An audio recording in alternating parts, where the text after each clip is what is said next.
Okay, today we are getting ready to fire a bisque piece of ceramic that we have that has glaze on it. So we're going to be putting this piece through for its final firing with glaze. We're imagining that this is covered carefully with its 3 layers of glaze and that we did a really nice job on that. And what we're going to be doing is we're going to be making a cookie. So we need to make a piece of thin clay that's going to go underneath this piece when we fire it. Now, if you do a good job with glaze, you only have to make 1 cookie for the whole year. And you can see the cookie needs to be nice and thin, so we're gonna make a tortilla thin cookie. The other thing we're gonna do is we're gonna roll some texture on it so that if the glaze does drip in the kiln, it has somewhere to go. So this is literally just a functional piece of clay that we're gonna use to go underneath anything that we are firing for glaze this school year. And this catches the glaze when it comes off if you do have a drip, and keeps it from making your piece permanently weld and stick down to the kiln shelf, which is never what you want, because then your piece is broken. So the first thing we're gonna do is we're gonna get this clay to the right thickness. And you can see right now it's pretty chunky, so we need to roll it out thinner. Okay, and I don't need this whole piece because I'm cutting a little bit bigger than this cutter size. So I'm just gonna rip off any clay that I'm not gonna use, and I'm gonna put this back in my bag where it'll stay nice and damp, just the way we want it to. So the first thing I'm gonna do is I'm gonna get this rolled out fairly thin. So I'm gonna get that to the thickness that I want.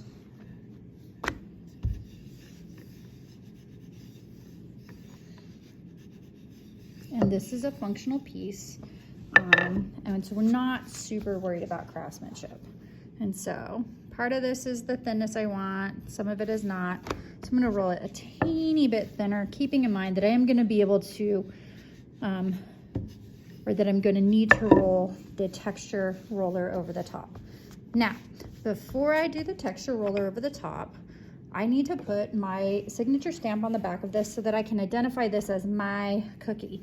So I'm gonna go ahead and stamp this right in the middle of where I'm going to be cutting. So that's my signature on the back. And you have to do it first because it'll make a print. And you can see it does, makes a little print on the front. Now, I'm going to roll this across here, and it doesn't have to be perfect because this is just a cookie. But we do want to make sure we got the pattern on there consistently. So I'm going to do one, and you can see I got a little light on my pressure right there. So I'm going to do my next one. I'm going to kind of loosely line it up and roll it right next to it. Now, what this pattern does is it makes it so that when your glaze drips, it catches on something.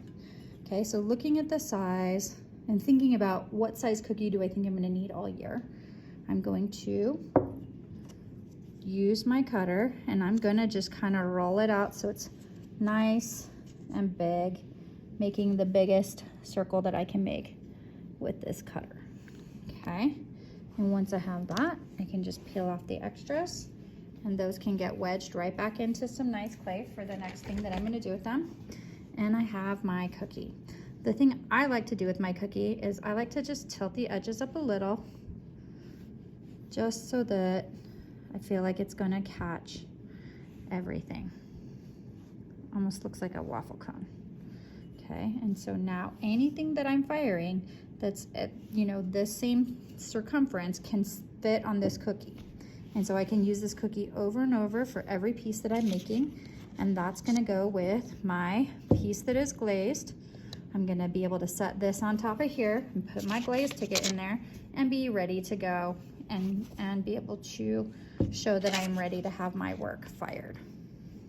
And that's all you have to do. Very simple.